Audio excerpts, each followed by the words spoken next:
Assalamualaikum warahmatullahi wabarakatuh. Berjumpa lagi dengan saya, Dr. Akal ya, di channel kesayangan kita, Debat Panas. Channel yang menyajikan informasi seputar dunia debat yang panas dan cadas tentunya ya. Dan pada kesempatan kali ini kita akan membahas tentang Mangapul Sagala ya, Dr. Mangapul Sagala, di mana dia membuat satu judul yang kemarin malam dia live-kan, itu benar-benar fitnah ya. Karena dia tulisnya gini, dia buat judulnya Julius, fitnah dan provokasi. Ya, Julius, fitnah dan provokasi. Sebenarnya siapa yang fitnah dan siapa yang provokasi?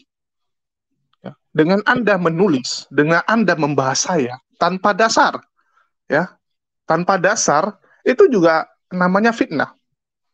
Ya, Anda bilang saya sesuatu yang belum tentu benar, Anda ngomong dengan sangat pede, apakah itu bukan fitnah?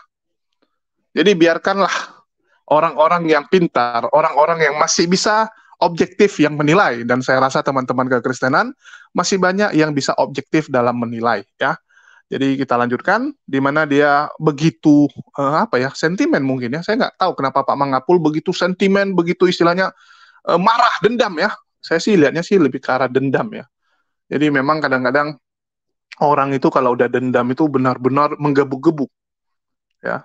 Udah benar-benar penilaiannya tuh nggak bisa objektif lagi.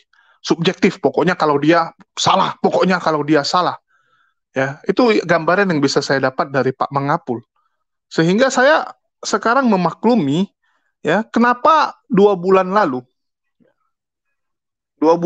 itu pernah saya buat judul ini, Pastor Joshua Teu suruh pendeta Mangapul Sagala isap kejantanannya. Ini Mangapul Sagala sendiri yang ngomong gitu ya. Karena teman-teman bisa nonton dulu biar jangan jadi fitnah. Karena saya nggak suka fitnah ya. Yang suka fitnah itu siapa? Teman-teman nilai sendiri karena kita selalu memberikan data. Ya, kita selalu memberikan data kalau kita ngomong, bukan asal cuap-cuap, asal ngomong berdasarkan pandangan pribadi kamu.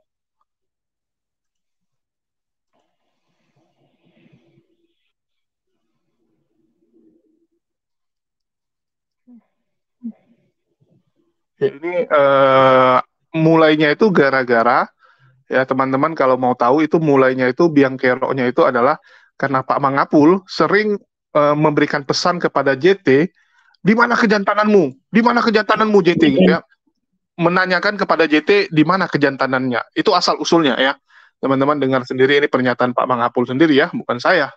Menyaksikannya. It's too good to be true. Apa boleh buat? Ya, saya memikir itu semacam ciuman Judas. Judas mencium Yesus untuk berencana menghabisi. Nah, dia seperti mencium saya sekarang. Tetapi ingatlah, kalau Tuhan tidak berkenan, niat jahatmu justru akan berbalik. Barang siapa menggali lubang, dia sendiri akan cemplung ke dalamnya. Sekiranya, ya, saudara kita yang bernama JT itu, sejak dulu mengikuti nasihat saya, mungkin tidak seperti ini dia celaka. Sekali lagi, sekiranya Bung JT itu mengikuti nasihat saya selama ini, mungkin tidak sejauh ini dia celaka. Atau, nggak usah saya. Sekiranya Bung JT itu mengikuti nasihat istrinya sejak dulu, tidak sedalam ini dia celaka. Tapi ingat saudaraku, terutama engkau Kristen, jatuhnya JT, dibongkarnya dosa JT, juga mempermalukan kekristenan. Bukankah kanal-kanal non-Kristen sekarang sedang berpesta pora, bertepuk tangan berkata, inilah pendeta-pendeta Kristen. Padahal saya berkata, apakah dia pendeta? Apakah si JT itu pendeta? Bukankah dia sudah dihentikan dari sinodenya karena salah? Secara doktrin dia sudah salah, secara moral dia salah. Ketika saya berkata, tunjukkan kejantananmu malam ini. Mereka berkata, kau tidak benar. Dia bilang apa? Kau mau mengisap kejantananku? Loh, saya kaget itu. Langsung saya pikir, ini orang najis ya. Kok dia bisa berkata, apakah kau mau mengisap kejantananku? Apa sudah biasa dia mempraktekkan seperti itu? Ternyata mungkin janda-janda itu kah yang sudah mengisap, yang lakukan itu? Maaf, berjuta maaf. Ya, dari video itu kita bisa lihat ya karakter sebenarnya dari Pak Mangapul Sagala, ya, di mana JT itu ternyata sudah kesel sekali dengan yang namanya Pak Mangapul. Karena setiap hari ditanya, mana kejantananmu ya. Itu JT yang ngomong. JT waktu live dia ngomong gitu kan. Mangapul terus-terusan nanya, mana kejantananmu. Orang kalau udah kesel, ya pasti balasnya asal-asal aja gitu. Jadi JT membalas kepada Mangapul, memangnya kenapa dengan kemaluan saya? Mau kau isap? Ya, soalnya ditanya-tanyain terus gitu kan. Sama kayak kita kesel gitu kan. Ya, mana kejantananmu? Mana kejantananmu? Memang kenapa dengan kejantananku? Mau kau apain kan gitu kasarnya. Ya, mau kau apain gitu kau tanya-tanya terus, apa mau kau isap? Dan yang lucunya ya, saat JT membalas seperti itu, Pak Mangapul ngamuk-ngamuk gitu kan, seakan-akan, kok saya disuruh ngisap gitu kan, seakan-akan dia benaran disuruh isap. Ini kan gimana jalan pikirannya itu ya? Teman-teman mungkin yang masih waras juga akan berpikir, ini kok sampai ditanggapi seperti itu? Ya, inilah cara berpikir Pak Mangapul. Teman-teman bisa lihat cara berpikirnya seperti itu. Dia nggak bisa membedakan ya antara sarkasme, antara serius, antara bercanda, ya dia nggak bisa membedakan. Jadi hal seperti itu pun dianggap sebagai serius, ya karena JT menyuruh mengisap kemaluannya. Ya saya juga bingung ya kenapa pikirannya bisa seperti itu. Atau karena mungkin ya terlalu serius, setiap hari serius gitu kan, sehingga ya jalan pikirannya seperti itu. Ya. Terus dia membuat judul ya kepada saya, fitnah dan provokasi. Bukankah terbalik, Pak? Anda ngomong tanpa dasar juga terhadap saya. Ya, di video-video sebelumnya, Mangapul mengatakan saya memprovokasi, saya penghujat.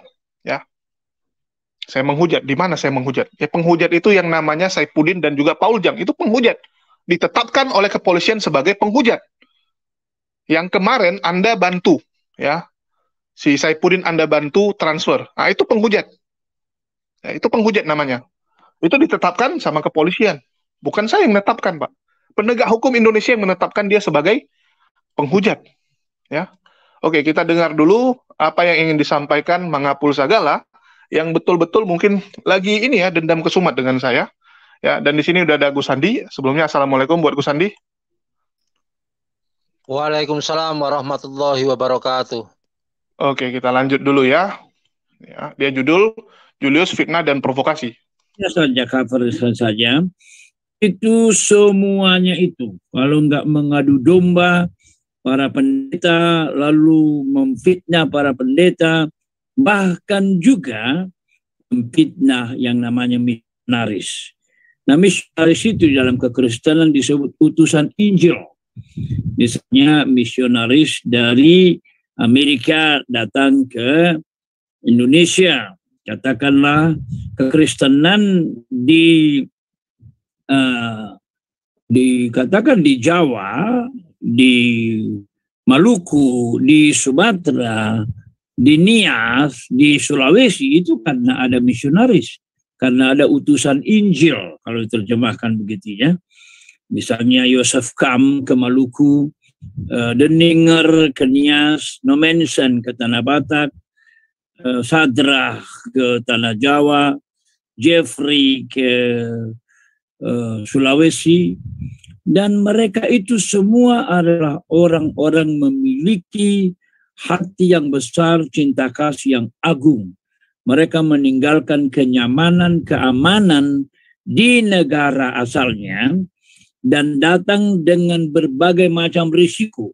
Jadi bukan hanya rela mempertaruhkan uang, mempertaruhkan waktu, mempertaruhkan tenaga, tetapi juga mempertaruhkan nyawa. Sebagai contoh misalnya, kalau Bapak Ibu mendengarkan kisah tentang utusan Injil Nomensen ke Tanah Batak, di mana di kala itu Tanah Batak belum mengenal kekristenan, mereka masih menyembah dewa-dewa, kuasa kegelapan. Akhirnya Nomensen meninggal dunia di Tanah Batak, ya, dan sampai saat ini bisa ditemukan kuburannya. Padahal sebelumnya, Bapak Ibu, kita sudah tahu bahwa ke Tanah Batak itu sudah ada utusan Injil juga misionaris seperti Tuan Liman dan Muson. Dan mereka meninggalnya malah nggak normal. Mereka dibunuh oleh orang-orang yang anti kepada kekristenan. Meskipun demikian, utusan Injil itu datang juga ke berbagai tempat termasuk ke Tanah Batak. Nah, kalau kita perhatikan, salah satu dari video Hidayah Mu'alaf channel itu adalah soal misionaris, ya, kalau kita lihat Hidayah Mu'alaf Channel, ya. Kita lihat sebentar Hidayah Mu'alaf Channel itu, videonya itu adalah tentang menceritakan, ini kita lihat sebentar Hidayah Mu'alaf Channel, ya, judul-judulnya itu, ya, judul-judul daripada video, itulah judul-judulnya, ya. Biar Bapak Ibu lihat ini, ya, ini dia bikin di sini tarian kesurupan dalam gereja. Lalu ini mengenai Saifuddin, memang banyak di sini mengenai Saifuddin, ya. Ini mengenai Luga, ini mengenai bidat, ini sang penjilat, ya, sang penjilat rela menipu dan menjilat, ya. Kelihatannya ini siapa ini? Ini suaka di Amerika. Lalu sesama oten-oten, ya. Ini yang kayaknya ini sang debaters ini dia. Lalu ini Saifuddin lagi. Kelihatannya memang kemarahannya hampir semua ini mengisi covernya Saifuddin ini. Ini Kamarudin, pengacara MKC. Nah, ini yang saya sangat tidak terima ini. Misionaris gunakan cara licik. Ya, ini mari kita lihat ini Bapak Ibu sekalian. Ya, misionaris gunakan cara licik. Begitulah judulnya. Asal kita lihat aja dulu judulnya, ya. Misionaris, dan kenapa nggak kelihatan, ya, apa yang terjadi dengan dia? Tidak bisa. Nah, ini Bapak Ibu sekalian. Inilah judulnya nih, misionaris gunakan cara licik. Lalu misionaris nyamar segala cara mereka pakai. Ya, kita tidak usah dengar dari sini, ya. Ini salah satu yang untuk lain nggak mungkin mau sampai berbulan. Tidak tepat, ya, sangat tidak tepat, ya. Ya, jadi inilah jeleknya Pak Mangapul ini, ya. Komentari tanpa tahu isinya. Jadi apakah, ya, sekali lagi saya katakan, apakah, ya, Pak Mangapul berpikir semua yang punya title misionaris itu benar? Ya, apakah semua yang punya title misionaris itu orang benar? Tentu saja pasti ada oknum-oknum yang nggak benar. Ya, sama kayak pendeta. Memangnya semua yang titlenya pendeta itu benar? Belum tentu. Anda sendiri yang mengatakan, ya, JT itu mempermalukan kekristenan. Ya, banyak juga pendeta-pendeta yang mempermalukan kekristenan, termasuk Anda komplain itu, Pastor Andi Simon gitu kan. Ya, Anda bilang begini. Banyak juga yang Anda komplain pendeta-pendeta. Artinya, ya, belum tentu 100% title itu, pekerjaan itu benar. Sama seperti misionaris. Yang kita komplainkan adalah misionaris yang sedang ada di NTT. Ya, yang sedang ada di NTT, yang saya juga nggak tahu namanya, intinya dia adalah misionaris yang sedang ada di NTT dan berpura-pura Islam. Anda nonton dulu full videonya, baru Anda komentari. Jangan Anda kebiasaan nonton sepenggal-penggal, ya, dari anggota Anda ngasih, hari Pak, ya, anggotanya kan yang ngasih, dia bilang, ya, dia biasanya dapat dari anggotanya, dan anggotanya sudah potong-potong, ya. Saya juga nggak ngerti cara potong, penilaian potongnya itu bagaimana. Kalau Anda mau nonton full, saya nonton selalu full. Kalau Pak Mangapul ngomong, saya nonton full. Ya, saya kasih cepat 2 menit, misal kecepatan 2 sambil nyetir saya dengar. Supaya apa? Jangan ada fitnah, ya. Jangan ada fitnah gitu, ya. Jadi di sini harusnya Anda berterima kasih dengan saya. Berterima kasih dengan kanal-kanal Muslim, ya. Ini yang pertama kali bongkar adalah Bang Hani Kristianto, ya, Kohani. Misionaris pura-pura Islam, ya. Dia yang membongkar ini pertama kali, di mana di NTT ditemukan ada misionaris yang nyamar jadi Islam. Harusnya Anda, ya, senang gitu. Kenapa? Ini ketahuan. Harusnya Anda yang mengkomplain duluan gitu kan. Buktinya pastor dan pendeta lain dikomplain sama Pak Mangapul. Ini salah. Misionaris buat salah kok nggak dikomplain. Kok cuma pendeta doang yang ada komplain. Harusnya Anda komplainin dong. Ya. Ini kan jelas. Ada orangnya. Yang namanya fitnah, yang nggak ada dibuat-buat. Itu namanya fitnah. Ya, kalau yang nggak ada dibuat-buat itu baru namanya fitnah. Belajar dulu arti kata fitnah. Ya. Terus provokasi, dari mana saya provokasi? Saya kasih data jelas. Ya, misalnya JT, apakah saya ngarang? Yang ngomong bukan saya. Tentang JT yang ngomong PS Sarah. Ya, tentang PS Sarah yang ngomong siapa? JT, bukan saya, Pak. Saya cuma menggaungkan. Kalau sedikit-dikit Anda tersinggung karena Anda ngomong seperti yang di video tadi, ya, di video pertama Anda bilang, wah, kekristenan dibongkar gitu kan. Loh, jangan salahkan saya dong. Ya. Kalau masalah bongkar-bongkar itu kan kalau yang asli sesuai fakta, why gitu kan? Sama seperti berita, apakah salah berita? Ini berita jangan kasih tahu lah, udah jatuh korban segini banyak. Ini berita jangan kasih tahu lah perang di Ukraina ini udah berapa korban jiwa. Nggak boleh gitu. Ya lu gimana? Dia berita. Ya. Seharusnya Anda ya, Pak Mangapul, kalau Anda memang bijak nih ya, kalau memang bijak saya bilang, Anda bereskan itu masalah-masalah di internal Anda. Ya. PS Sarah berantem sama Joshua Tehu, Anda damaikan mereka dua. Ya. Orang tuh ribut, Anda damaikan. Kalau benar-benar Anda bijak. Ya. Ini malah, nanti jam 2 nih bentar lagi, ya, Pendeta Esther, istrinya Joshua Tehu, ngomong di channel saya. Live, ngomong di channel saya. PS Sarah ngomong sama saya, Pendeta Esther ngomong sama saya. Kalau saya, orang yang suka mengadu domba dan provokasi, apakah mungkin mereka ngomong sama saya? Pikir. Ya. Kalian pikirkan saja nih, teman-teman. Apakah mungkin orang yang suka mengadu domba, reputasinya jelek, dipercaya ya untuk mendengarkan rahasia mereka? Banyak rahasia mereka yang saya nggak bongkar ya. Saya nggak bahas di live. Karena etika. Tapi mereka percaya kepada saya. Ya, mereka percaya kepada saya. Itulah beda kualitas kita, Pak. Saya katakan di sini. Itulah beda kualitas kita. Ya. Oke, mungkin dari Gus Handi nih tanggapannya ya atas Mangapul Sagala. Dari kemarin saya biarkan. Pak Mangapul mau ngomong apa saya biarin dulu. Tetapi ada batas ya, Pak. Ya. Oke, silakan dari Gus Handi. Terima kasih. Sebelumnya, Assalamualaikum warahmatullahi wabarakatuh. Jadi, tanpa bermaksud untuk tidak menghormati beliau, Bapak Mangapul Sagala ya. Kalau aku lihat, memang beliau ini ya, Pak Mangapul Sagala ini, kalau menurutku sih, sosok yang sok suci, sok baik, dan sok bijak. Dia menuduh Bang Jul dan teman-teman muslim yang lainnya, channel-channel muslim yang lainnya itu suka mengadu domba, memprovokasi, mempertarungkan antar pendeta. Padahal selama ini yang di-upload atau yang disuguhkan oleh teman-teman muslim itu tidak memprovokasi. Kejelekan itu muncul dari saling menyerang antara mereka. Dan Pak Mangapul sendiri sebenarnya di konten-kontennya juga kerap kali menyerang para pendeta, seperti yang Bang Jul sampaikan. Ada Joshua Tehu, ada Andi Simon. Jadi seolah-olah semua yang diserang itu sebagai orang-orang yang brengsek, sementara yang suci hanya dia sendiri begitu. Kemudian yang kedua, kalau aku lihat ini orangnya ini wataknya pendendam ini. Dan kalau sudah dendam itu segala macam itu akan dilakukan untuk mengkuliti lawannya. Termasuk persoalan yang sedang menimpa Bang Jul yang sekarang dilaporkan ke Polres Simalungun lah kalau nggak salah itu. Itu kelihatan sekali dalam beberapa konten itu hanya membahas soal Bang Julius. Padahal kalau kita lihat sih menurut kacamata kita ya, apa yang Bang Jul sampaikan itu hanya sarkas, hanya sebatas candaan, kata dibal-bali dan celup-celup itu ada sejarahnya, ada konteksnya begitu loh. Tetapi seolah itu menjadi satu senjata untuk menyerang Bang Jul. Dan sebenarnya pendapat yang, kalau kita yang berpendapat mungkin dianggap subjektif ya. Sebenarnya seperti layar teologi, kemudian pendeta Muriwali juga menyampaikan, itu hanya candaan. Kalaupun ada khilaf kata, ya nggak usah dibawa ke kepolisian lah.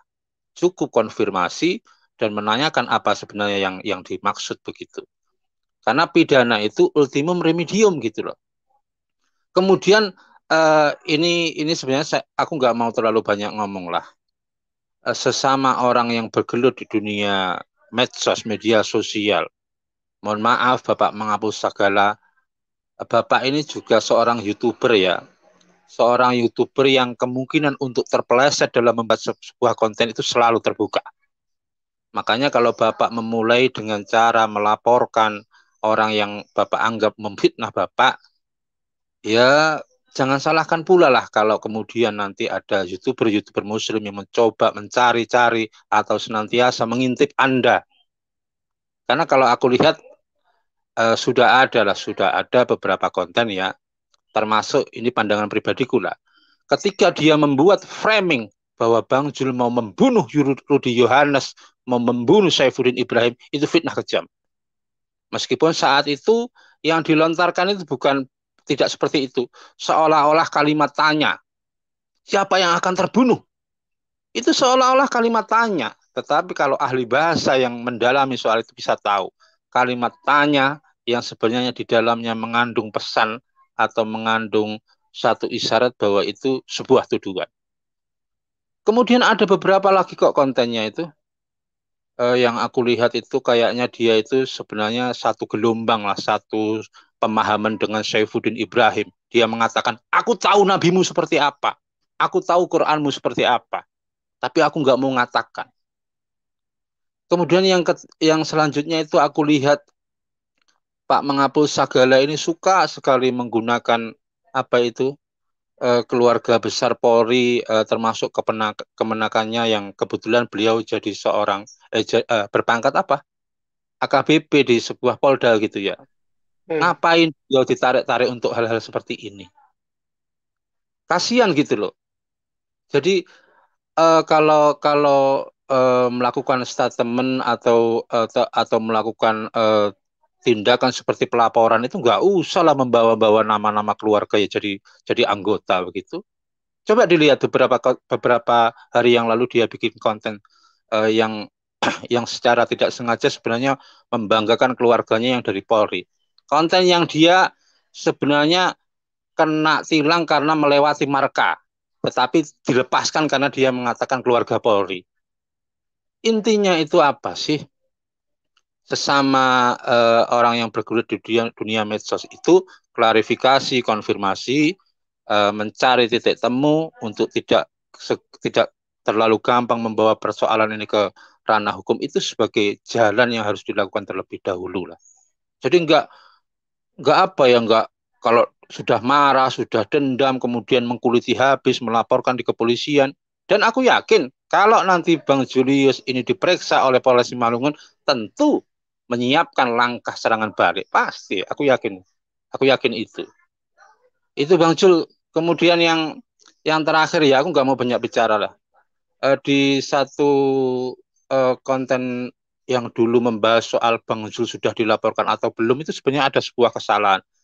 Malam itu ketika dibuat konten oleh para mahasiswa STT itu, Bang Jul belum dilaporkan. Tetapi dengan gegabah sekali mengatakan Bang Jul sudah dilaporkan. Kemudian yang kedua, di situ juga di screenshot namaku, Gus Handi, turut terlibat di pembicaraan. Orang-orang yang ada di situ, orang yang merusak NKRI. Padahal aku masuk di situ sama sekali tidak membahas soal Bapak Mengabul Sagala. Aku bercanda dengan Luga, aku bercanda dengan Bang Jul. Tetapi ketika di screenshot ada namaku, apa yang dikatakan? Inilah orang-orang yang merusak NKRI. Itu Bang Jul, intinya sebenarnya segala kemungkinan bagi para orang-orang yang aktif di dunia media sosial, kemungkinan untuk terpeleset itu selalu ada. Makanya kedepankan komunikasi, konfirmasi, dan hindari pelaporan. Itu aja Bang Jul, pesan dariku. Oke, thank you Gus Andi ya. Ya, dan ya kita tahu sendiri lah, kadang-kadang memang orang tua ini lebih susah, karena egonya diutamakan, tetapi ya sudah, ya teman-teman sendiri yang bisa menilai. Dari kasus-kasus ini kita bisa menilai bagaimana karakter dari seseorang. Ya, itu yang paling penting ya. Ada hikmah yang bisa kita ambil dari setiap kejadian. Ya, dari kejadian ini kita bisa belajar bagaimana sebenarnya saya, bagaimana sebenarnya Pak Mangapul, ya, dari cara dia action, dari cara dia bersikap. Ya, jadi jadikan ini pelajaran. Cuman saya katakan ya, orang yang suka mengatakan orang lain fitnah tanpa dasar, ya, tanpa dasar. Bukankah Anda yang sedang memfitnah kalau seperti itu? Coba Anda pikirkan. Ya, coba teman-teman pikirkan. Ya, saya misalnya nggak ada angin, nggak ada badai, saya bilang, Gus Handi tukang fitnah, gini. Dasarnya apa? Nggak ada. Ya, dasar datanya jelas nggak? Nggak ada. Dia katakan, karena saya mengatakan ada misionaris yang melakukan penipuan, itu saya memfitnah misionaris. Saya nggak memfitnah kerjaannya misionaris. Ya, yang saya bilang ini oknumnya. Saya tampilkan videonya. Kecuali saya ngomong, wah itu semua misionaris begini-begini, wah itu semua pendeta begini-begini. Itu saya salah. Memangnya nggak ada black sheep di antara misionaris itu? Nggak mungkin nggak ada, Pak. Ya, kita sudah membantu untuk menemukan orang-orang seperti ini. Harusnya senang gitu dikritisi yang seperti itu ya. Harusnya malah senang gitu karena rupanya penjahatnya ini gitu. Ya, yang sudah mempermalukan kekristenan. Oke, makasih gitu.